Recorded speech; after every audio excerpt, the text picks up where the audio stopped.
India glitz நேயர்களுக்கு வணக்கம். நான் கார்கி பேசுகிறேன். எண்ணிக்கை வந்து ஒரு பெரிய ஒரு இது கிடையாது. ஆனால் அதோட எனக்கு ரொம்ப சந்தோஷமானா பண்ண பாடல்களில் நிறைய பாடல்கள் நல்ல ரீச் இருந்துச்சு. நம்ம இது வரைக்கும் பண்ண சாங்ஸ்லேருந்து ரொம்ப டிஃப்ரெண்ட்டான ஒரு சாங். சார் ஏமாந்து டிசப்பாயிண்ட் ஆயிடுவாங்க, நீங்களே பேசுங்கன்னு சொல்லிட்டு ஃபோன் கொடுத்தாரு. மணி சார் எனக்கு ஃபோனில் வந்து சொன்னார், ரொம்ப நெகட்டிவான தாட்ஸ் கொண்டு வராத. அப்புறம் வெயிட் பண்ணிட்டு இருந்தேன். அப்புறம் அவர்கிட்ட இருந்து கால் வரல ரொம்ப நாளாக. சரி கண்டிப்பாக வரும் ஒரு நாள்னு தெரியும். அப்புறம் வெங்கட் பிரபு சார் மூலமாக ஒரு கால் வந்துச்சு. டயலாக் ரைட்டிங் வந்து ஒரு தனி totally different track, lyric writing வேறு. சாரின்னா மேபி என்னோடய பையனுக்கு சொல்லுவேன். ஏன்னா அவனுக்கு வந்து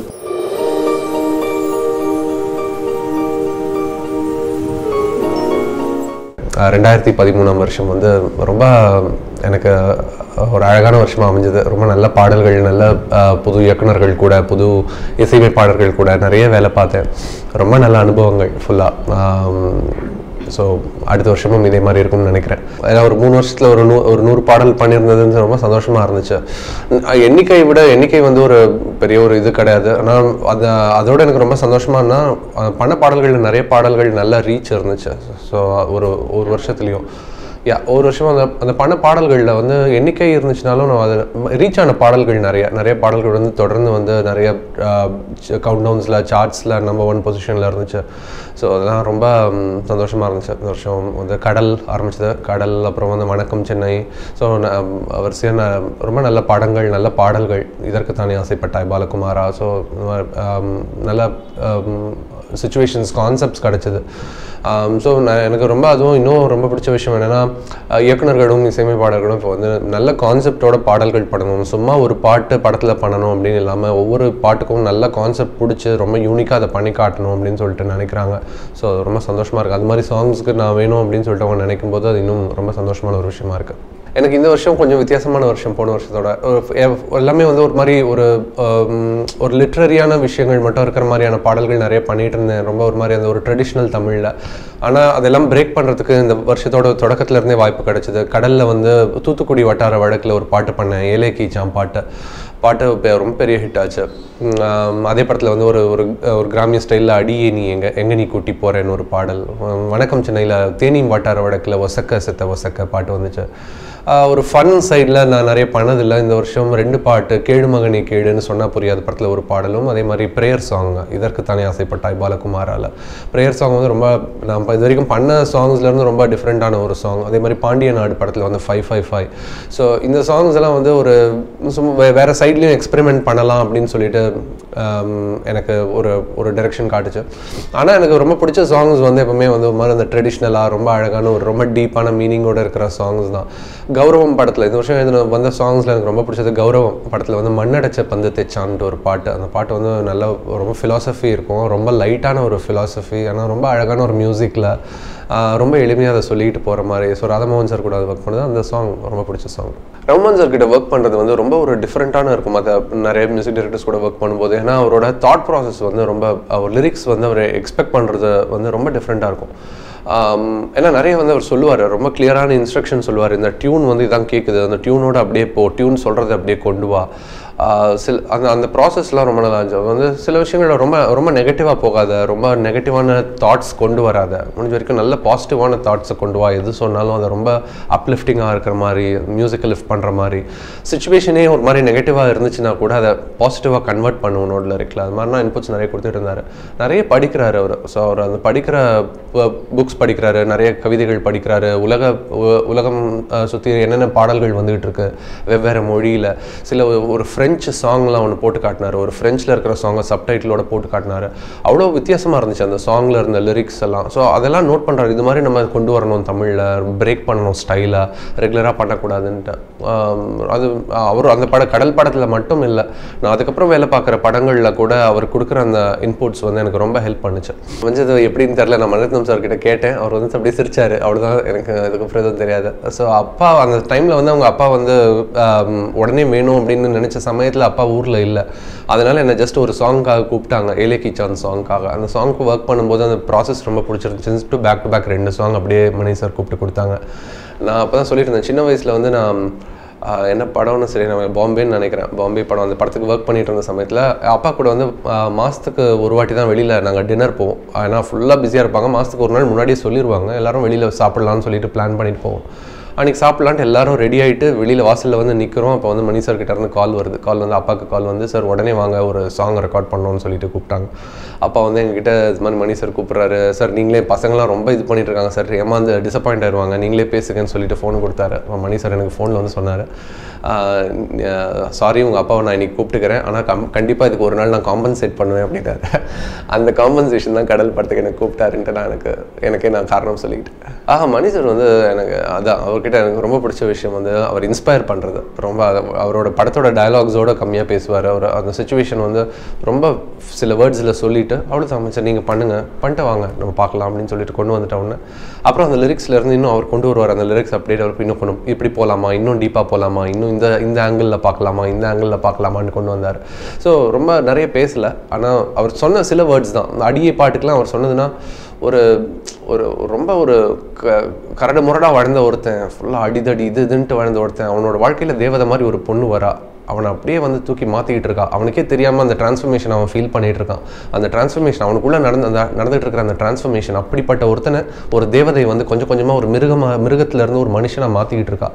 அந்த டிரான்ஸ்ஃபர்மேஷன் இந்த பாட்டு ஃபுல்லாக கன்வே பண்ணணும், கேப்சர் பண்ணணும், அதுதான் சொன்னார். ஸோ அது அந்த இதுதான் அவ்வளோதான். ஸோ நிறைய விஷயங்கள் சொல்லும்போது நம்ம ஓவர்லோட் ஆகிறோம், ஆனால் அது மாதிரி கம்மியாக சொல்லும்போது அது இன்ஸ்பயர் பண்ணும்போது ரொம்ப அழகான லிரிக்ஸ் கொண்டு வர முடியும். ஸோ எனக்கு ரொம்ப பிடிச்சது அவங்க டீம் கூட ஒர்க் பண்ணது. ஆக்சுவலி நிறைய பேருக்கு தெரியாது, நான் சினிமா இண்டஸ்ட்ரிக்கு வர ஆரம்பித்தப்போ நான் நிறைய பேர்கிட்ட வந்து ஒரு 6 மாதமாக நான் வாய்ப்பு தேடி போயிட்டு இருந்தேன். நான் முதல்ல போய் சந்திச்சது வந்து யுவன் தான். யுவன் இப்போ இது வந்து 2008 பிகினிங்கில் நினைக்கிறேன். 2008 ஜனவரி கிட்ட சம்டைம் ஒரு கிட்ட அப்பாயின்மெண்ட் வாங்கிட்டு போயிட்டு, அப்பா பேர் சொல்லலை, என்னோட எதுவும் சொல்ல, நான் ஆஃபீஸ்க்கு போனேன். ஆனால் அவங்க ஆஃபீஸில் இருக்கிற ஆட்கள் வந்து கண்டுபிடிச்சிட்டாங்க, நீங்கள் வைரமுத்து சார் சந்தானன்னு சொல்லிட்டு அப்புறம் சொல்லி இன்ட்ரடியூஸ் பண்ணாங்க. நான் என்னோட சாம்பிள் லிரிக்ஸ்லாம் கொண்டு போய் காட்டினேன் யுவனுக்கு. யுவன் பார்த்துட்டு நல்லாயிருக்கு, கண்டிப்பாக நம்ம ஒர்க் பண்ணலாம், ரொம்ப நல்லாயிருக்கும், எல்லாரும் எக்ஸ்பெக்ட் பண்ணுற காம்பினேஷன், ஆனால் ஒரு நல்ல படம் வரும்போது நான் சொல்கிறேன், நம்ம நிறைய படங்கள் பண்ணிகிட்ருக்கேன், ஆனால் ஒரு நல்ல பெரிய ப்ராஜெக்டாக வரும்போது நான் சொல்கிறேன் அப்படின்னாரு. ஸோ அப்புறம் வெயிட் பண்ணிட்டு இருந்தேன். அப்புறம் அவர்கிட்ட இருந்து கால் வரல ரொம்ப நாளாக. சரி கண்டிப்பாக வரும் ஒரு நாள்னு தெரியும். அப்புறம் வெங்கட் பிரபு சார் மூலமாக ஒரு கால் வந்துச்சு. அன்றைக்கி யுவன் உங்களை மீட் பண்ணோம், வாங்க நம்ம மீட் பண்ணலான்னு சொல்லிட்டு கூப்பிட்டேன், பிரியாணிக்கு கூப்பிட்டாங்க. ஸோ அவர் யுவனோட 100th மூவி, ஸோ ரொம்ப எக்ஸ்பெக்டேஷனோட ரொம்ப அழகாக பண்ணியிருக்காரு. மியூசிக் எல்லாமே படம் ரொம்ப நல்லா வந்திருக்குன்னு சொன்னாங்க. ஸோ அந்த படத்தில் வந்து சாங் அவர் கூட ஃபஸ்ட் டைம் சேர்ந்து பண்ணுறேன்றது ரொம்ப சந்தோஷமாக இருந்துச்சு. யுவன் கூட கண்டினியூஸாக பண்ணிகிட்டு இருக்கேன். இப்போது வைராஜா வை படத்தில் 2 பாட்டு பண்ணியிருக்கோம். ஒரு பாட்டு ரெக்கார்ட் பண்ணிட்டோம், ஷூட் பண்ணிட்டாங்க. இன்னொரு பாட்டு இப்போ ரெக்கார்டிங் ப்ரொசீட் பண்ணிகிட்ருக்கோம். அப்புறம் லிங்குசாமி சார் சூர்யா ப்ராஜெக்ட், அந்த ப்ராஜெக்ட்டுக்கு வந்து ஒரு பாட்டு ஒன்று கம்போஸ் பண்ணியிருக்கோம். இன்னும் ரெக்கார்ட் பண்ணல, ஆனால் அந்த செகண்ட் சாங் வேலையும் அப்போ ஆரம்பிக்கிறோம். அதுல எனக்கு ராஜா சார் ரொம்ப பிடிக்கும். ராஜா சார் மியூசிக்கில் ஒரு பாட்டு பண்ணணுன்ட்டு எப்போவுமே நான் நினச்சிட்டு இருந்தேன். எம்எஸ்வி சாருக்கும் பண்ணணும், அப்படி 2 பேருக்கும் பண்ணணுன்றது ரொம்ப பெரிய ஆசை. ஆனால் கண்டிப்பாக நிறைவேறும்னு நினைக்கிறேன் சீக்கிரம். டயலாக்ஸும் நல்லா இப்போ ப்ரெசென்ட்டாக ஒரு 5 படத்துக்கு டயலாக்ஸ் ஒர்க் பண்ணிகிட்ருக்கேன். ஸோ ஏற்கனவே முடித்த படங்கள் சிலதும் இருக்குது வரத்துக்கு. ஸோ இந்த 2 ப்ராசஸும் ரொம்ப டிஃப்ரெண்ட்டான ப்ராசஸ். ஒன்று டயலாக் ரைட்டிங் வந்து ஒரு totally different track, lyric writing வேறு. ஸோ அப்பப்போ அந்த ஹேட்டை ஸ்விட்ச் பண்ணிட்டு பண்ணுறது ரொம்ப நல்லா இருக்குது. ஏன்னா ஒரே வேலையை திருப்பி பண்ணுறோன்ற ஒரு ஃபீல் இல்லாமல், திடீர்னு லிரிக்ஸ் ரொம்ப நேரம் ஒரு ஸ்ட்ரக் ஆகிட்டேன்னா அப்படியே பாஸ் பண்ணிவிட்டு நான் அப்படியே டயலாக்ஸ்குள்ளே போயிடுவேன். அதை ஒரு செக்ஷன் முடிச்சுட்டு திருப்பி லிரிக்ஸ்குள்ளே வருவேன். ஸோ அந்த ஸ்விட்ச் வந்து எனக்கு ரொம்ப பிடிச்சிருக்கு. இப்போ ப்ரெசென்ட்டாக பண்ணிகிட்டு இருக்கிறது வந்து ராஜமௌலி அவரோட அடுத்த ப்ராஜெக்ட் மகாபலின்னு ஒரு படம் இப்போ பண்ணிகிட்ருக்காரு. நானிக்கு அப்புறம் தமிழில் வந்து டைரக்ட் படம். ஸோ அது 1000 வருஷத்துக்கு முன்னாடி நடக்கிற மாதிரியான ஒரு படம். ஸோ அது மாதிரியான டயலாக்ஸு. ஸோ ரொம்ப இன்ட்ரெஸ்டிங்காக இருக்குது அந்த படம் ஒர்க் பண்ணிட்டு இருக்கிறதுக்கு. ஸோ அந்த படம் பண்ணிருக்கேன். வைராஜா வை படத்துக்கு டயலாக்ஸ் பண்ணிட்டுருக்கேன். அப்புறம் வேலையில்லா பட்டதாரி தனுஷ் கூட ஒரு பகுதி படத்துக்கு நான் வசனங்கள் எழுதுகிறேன்.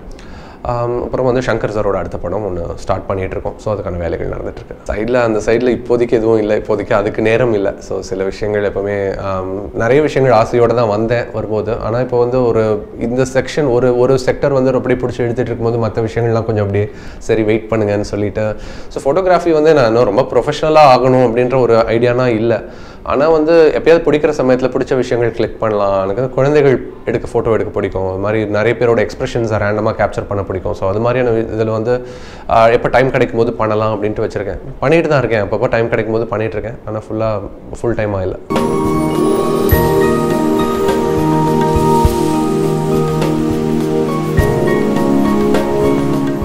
ரொம்ப பிடிச்ச மூவி தெரில, அப்படி உடனே ஒன்று சொல்லணுன்னா தெரில. எனக்கு தங்க மீன்கள் ரொம்ப பிடிச்சது. ரொம்ப சூப்பர் மூவி. அந்த படம் பார்த்துட்டு வந்துட்டு ரொம்ப நாளைக்கு அந்த படத்தோட எஃபெக்ட் இருந்துச்சு எனக்கு. பியூட்டிஃபுல்லான மூவி. ஆனால் நிறைய படங்கள் பிடிச்சிது. அது மட்டும் இல்லாமல் நிறைய படங்கள்லேருந்து நிறைய புதுசாக நிறைய வந்துகிட்டு இருந்துச்சு. ரொம்ப சந்தோஷமாக இருக்கிறது என்னென்னா புது டைரக்டர்ஸ் எல்லாமே ரொம்ப யங் டைரக்டர்ஸ் வந்து போல்டாக எந்த பயமும் இல்லாமல் வந்து படம் எடுத்துகிட்டு இருக்காங்க. ஸோ அதுதான் வந்து ரொம்ப சந்தோஷமான விஷயம். அவங்க 2வது படத்தில் அந்த பயம் வரக்கூடாது. முதல் படத்தில் எப்படி வந்து அவங்க பயம் இல்லாமல் எடுத்தாங்களோ அதே மாதிரி 2வது படமும் எடுக்கணும் அப்படின்ட்டு நான் அவங்க எல்லாருக்கும் கேட்டுக்கிறேன். நிறைய படங்கள் வந்து நான் நிறைய எதிர்பார்த்தேன். ஸோ அந்த படத்தோட ரீச் ரொம்ப நல்லாயிருக்கும், படங்கள் ரொம்ப நல்லா பண்ணணும்னு சொல்லிட்டு. ஸோ கடல் பண்ணலை, எனக்கு அது ரொம்ப கொஞ்சம் டிசப்பாயிண்டிங்காக இருந்துச்சு. ஸோ அதான் மற்றபடி வந்து டிசப்பாயிண்டிங் அப்படின்ட்டு சொல்ல மாட்டேன். ஸோ சாங்ஸ் ஏன்னா வந்து ஒரு பாடலோட ரீச் அப்படின்றது ஒரு படத்தோட வெற்றி ரொம்ப முக்கியமான ஒரு விஷயம். ஒரு படம் எவ்வளோ வெற்றி பெறுதோ அந்த படத்தோட பாடல்கள் இன்னும் அவ்வளோ பெரிய ஒரு வெற்றி கிடைக்கும். கடல் பாடல்கள் அவ்வளோ பெரிய வெற்றி பெற்றும் வந்து படம் வந்து ஒரு வணிக ரீதியாக போகலைன்றது வந்து கொஞ்சம் எனக்கு வருத்தம் தான். எனக்கு அந்த படம் ரொம்ப பிடிச்ச படம், ஆனால் அது வந்து போகலைன்றது வந்து கொஞ்சம் டிசப்பாயிண்டிங்காக இருந்துச்சு.